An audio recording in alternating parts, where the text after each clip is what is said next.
Oke, selamat pagi Bapak Ibu. Mudah-mudahan hari ini dalam keadaan masih semangat dalam melanjutkan pelatihan kita ini. Sebelum kita memulai pelatihan pada pagi hari ini, alangkah baiknya kita mulai dengan doa. Mohon Pak Surya dipimpin doanya. Ya, baik. Terima kasih kepada Bapak yang telah mempersilahkan saya memberikan waktu untuk membawakan doa pada kegiatan ini.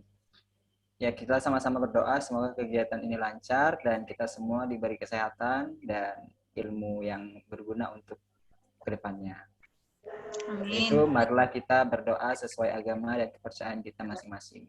Doa dimulai.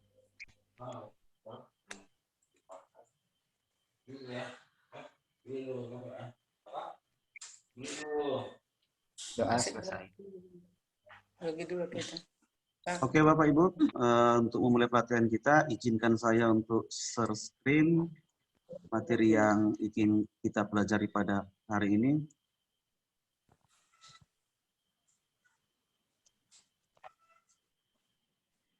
Sudah kelihatan Bapak Ibu?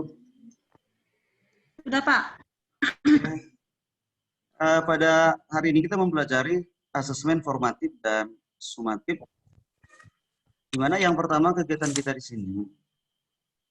Di sini ada pertanyaan. Yang mana di sini pertanyaan adalah asesmen seperti apa yang pernah Bapak Ibu lakukan atau laksanakan di sekolah. Mungkin ada yang mau menjawab? Saya, Pak. Ya, Pak Surya. Kalau saya sebelum yang waktu di kurikulum sebelumnya, saya melakukan asesmen ya seperti yang biasa di akhir pelajaran saja. Kalau sekarang dikatakan sumatif gitulah. Saya hanya mengukur ketercapaian siswa berhasil atau tidak itu di bagian akhirnya saja. Tidak pernah di bagian awal gitu, tidak. Masih yang belum ada pembaharuan gitulah, Pak. Terima kasih, Pak. Dari Ibu, apakah ada jawaban? Saya rasa Seperti juga sama Pak dan Pak Surya. Iya, saya juga sama. Karena kita memang lebih menekankan selalu ada di sumatif, di semester. Nah, kan gitu kan Bapak Ibu. Untuk sementara kalau di sementara kalau di asesmen formatif kita kan lebih mengutamakan prosesnya apa ya, proses dari awal, tengah dan juga akhir daripada mementingkan hasil akhirnya. Kalau kita selama ini langsung hasil akhir gitu. Iya. Dan seperti itu deh Pak. Nah, makanya untuk lebih memahami ya kita coba pelajari materinya ya Bapak Ibu. Berarti itulah nanti yang akan kita rubah Pak. Perubahannya di sini dia kan Pak ya? Iya Bu, pas. Oke, kita masuk ke yang pertama kita pelajari konsep asesmen formatif dan sumatif. Iya.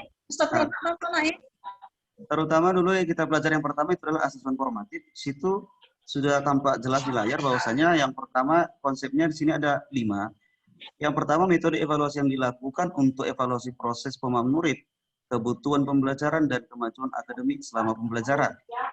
Yang kedua asesmen formatif memantau pembelajaran murid dan memberikan umpan balik yang berkala dan berkelanjutan atau bertahap.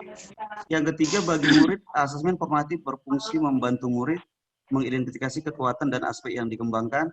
Yang keempat, bagi guru dan sekolah, asesmen formatif berfungsi memberikan informasi mengenai tantangan apa saja yang dihadapi murid dalam proses pembelajaran. Yang kelima, asesmen formatif dapat diberikan oleh guru, teman, dan diri sendiri. Inilah konsep dari asesmen formatif. Bagaimana asesmen sumatif? Di sini ada 3 konsepnya Bapak Ibu. Yang pertama, metode evaluasi yang dilakukan di akhir pembelajaran. Yang kedua, asesmen sumatif seringkali memiliki taruhan tinggi karena berpengaruh terhadap nilai murid sehingga sering diprioritaskan murid daripada asesmen formatif. Inilah tadi masalah kita yang kita hadapi sama-sama selama ini. Yang ketiga, umpan balik dari asesmen hasil akhir ini atau sumatif dapat digunakan untuk mengukur perkembangan murid untuk memadu guru dan sekolah merancang aktivitas mereka untuk proyek berikutnya.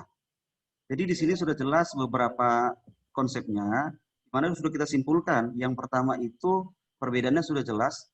Asesmen formatif itu kita lakukan selama proses pembelajaran, Sementara asesmen sumatif biasa kita lakukan di akhir capaian pembelajaran untuk melihat kompetensinya setelah kita memberikan kompetensi itu materi. Yang berikut, fungsi asesmen formatif ada pada guru dan ada juga pada siswa. Kalau dia pada guru, mengawasi pembelajaran murid, memastikan perkembangan murid, mengecek pemahaman murid. Itulah fungsinya bagi guru. Bagi siswa, fungsinya ada 4. Mengevaluasi pembelajaran sendiri, membangun pengetahuan, mengidentifikasi kekuatan dan kelemahan, meningkatkan kemampuan. Bagaimana fungsi asesmen formatif, asesmen sumatif? Ini kita perhatikan. Bagi guru, mengukur apakah murid sudah memenuhi capaian pembelajaran dan sejauh mana sudah mencapai akhir unit pembelajaran. Yang kedua, meningkatkan pengajaran dan pembelajaran selanjutnya. Bagi siswa, memahami performa di akhir unit pembelajaran.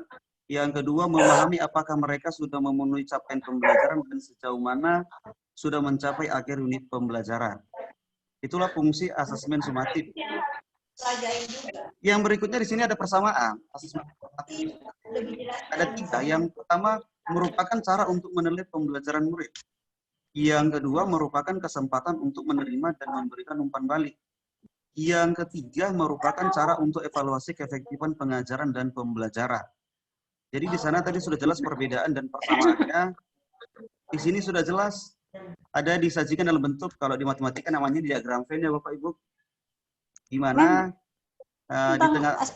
di tengah-tengah itulah disebut kalau di matematika irisan, itulah persamaannya. Yang sebelah kiri itu untuk asesmen formatifnya, di sebelah kanan untuk fungsi asesmen sumatifnya. Jadi yang tengah-tengah adalah persamaannya. Itulah yang baru tadi kita bahas atau yang baru saya jelaskan.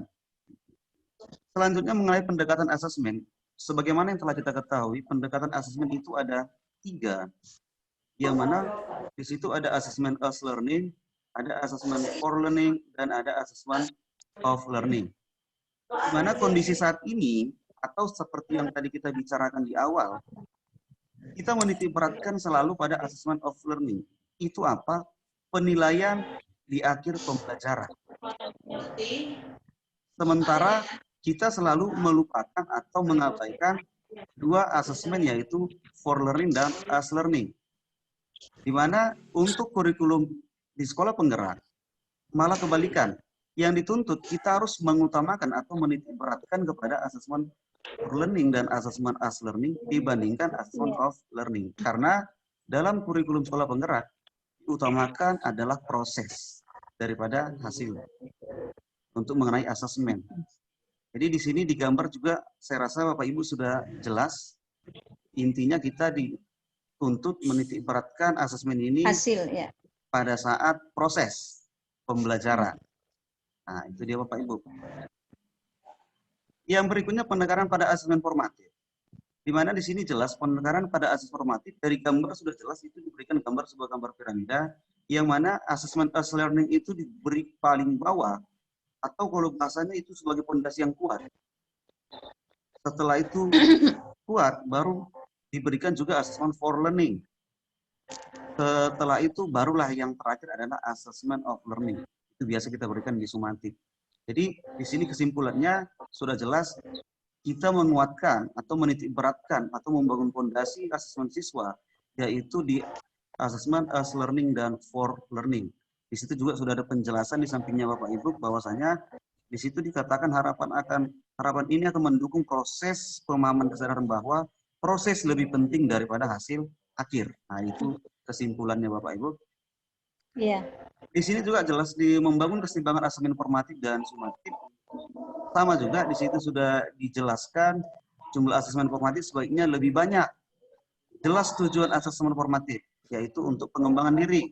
Yang ketiga, bangun keterkaitan antara asesmen sumatif dan formatif dengan merancang asesmen formatif yang berkontribusi pada tugas murid dapat menurunkan beban kerja murid. Karena apa? Selama ini kita mungkin terlalu banyak memberikan tugas atau membebani siswa dengan tugas-tugas. Jadi itu yang perlu nanti kita perbaiki untuk kurikulum sekolah penggerak yang akan kita laksanakan di bulan Juli, Bapak Ibu. Ini juga sama mengubah paradigma belajar. Nah, itu sudah jelas tuh tadi. Dari yang kita menitik beratkan terhadap hasil, sekarang kita menitik beratkan terhadap prosesnya dulu Bapak Ibu. Yang berikutnya, kita masuk di bentuk asesmen formatif dan sumatif.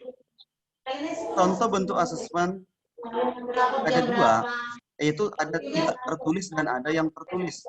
Di mana contoh asesmen bentuk tidak tertulis ada 5. Yang pertama melalui diskusi kelas. Itu bisa kita lihat mengembangkan kemampuan berkomunikasi murid di depan publik dan mengemukakan pendapat. Melatih murid untuk belajar berdemokrasi, mendengarkan dan menerima pendapat orang lain. Itulah kalau dia dalam diskusi kelas. Bagaimana untuk dalam produk di situ juga sudah jelas membuat model. Biasa ini hasil karya lebih tepatnya. Drama. Oke, drama juga boleh kita buat itu biasa di dalam dunia seni ataupun bahasa lebih seringnya bahasa Indonesia juga itu bermain drama. Presentasi saya rasa semua pelajaran atau semua bidang studi selalu menuntut siswa untuk dapat berpresentasi. Yang berikutnya adalah tes lisan. Tes lisan ini boleh kuis tanya jawab secara lisan, menginformasi pemahaman murid, menerapkan umpan balik.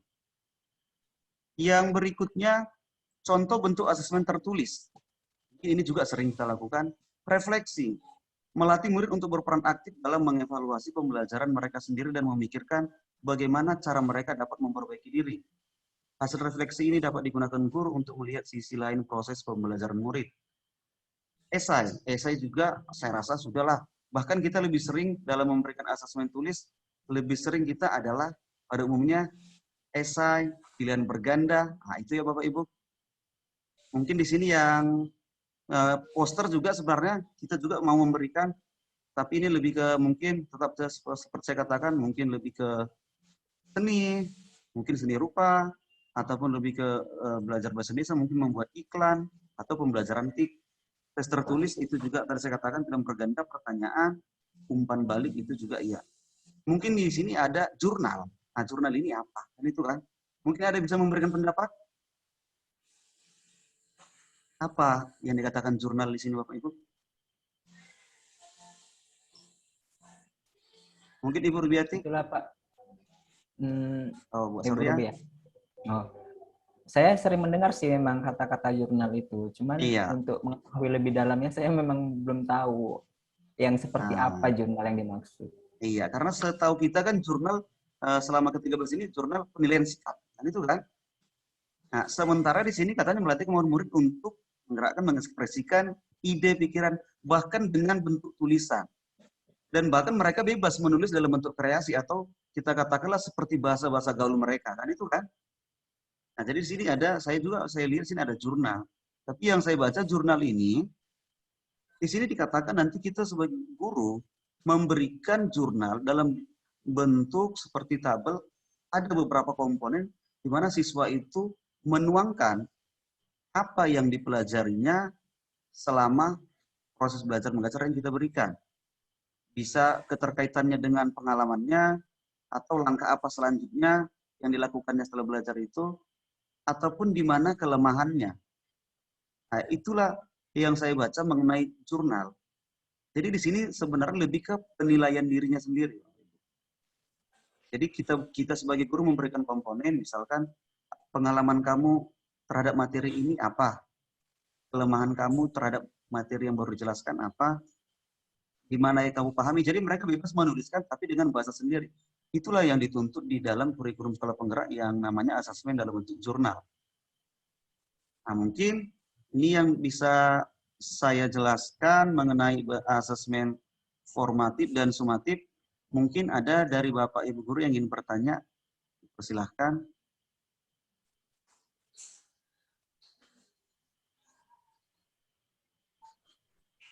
Saya, Pak. Ya, Pak Surya. Nah, saya bertanya, Pak. Selama ini di dalam pembelajaran seni budaya itu kan lebih mengutamakan prosesnya sih, kalau saya. Iya, mungkin Ibu Betty lebih paham ya. Iya. Lebih menghargai proses. Nah, berarti secara tidak langsung kami sudah melakukan asesmen formatif ya, Pak? Iya. Benar nggak itu? saya sependapat sih dengan Bapak. Saya juga di bidang studi saya, bahkan selalu saya tekankan kepada siswa saya mengenai nilai sehari-hari, keaktifan.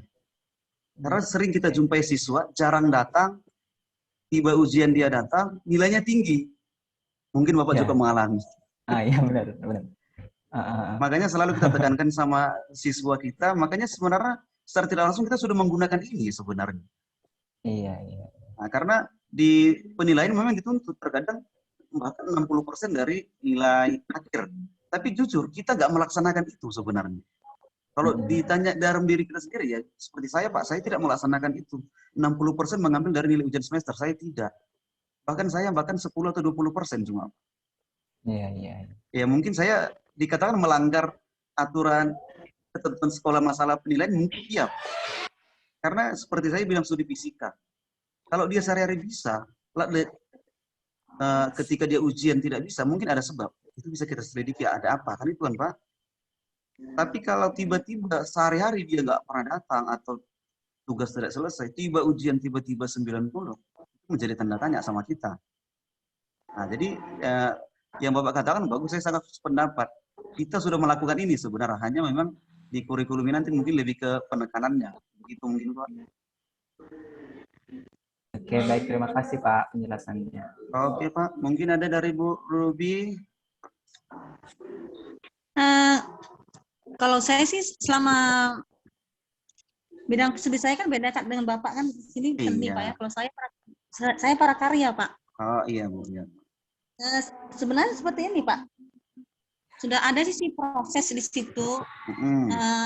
Tanpa melihat hasil akhir sebenarnya ada juga sih di prakarya ini kan kita banyak prakteknya juga Pak saya Pak. Iya, iya. Cuman dalam 1 tahun itu ada beberapa kali saya praktek, disitulah dia prosesnya. Dan setelah itu baru kita menilai hasil akhirnya. Cuman kalau dalam penilaian itu kan dalam segi, kalau di penilaian formatif kan di situ ada penilaian yang tidak tertulis dan juga penilaian yang tertulis kan seperti itu. Iya.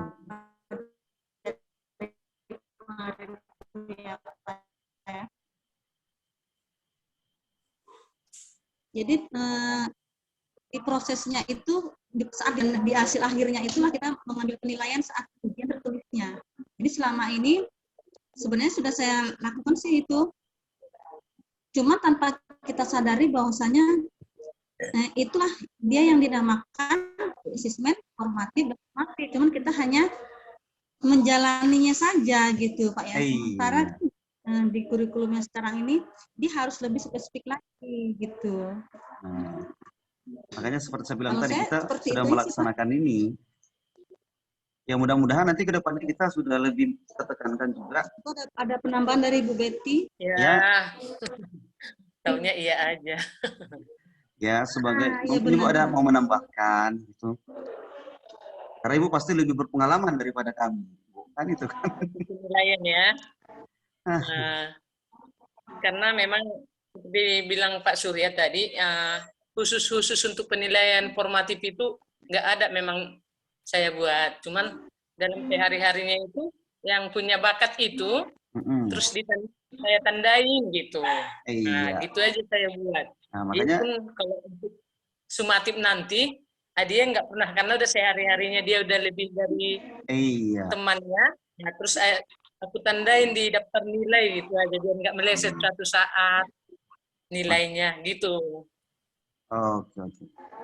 Jadi mungkin itulah materi yang dapat saya jelaskan pada pagi hari ini.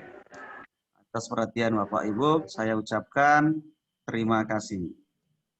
Selamat pagi. Terima kasih, sama-sama Pak. Selamat pagi. Sama-sama Pak Jeffrey. Oke.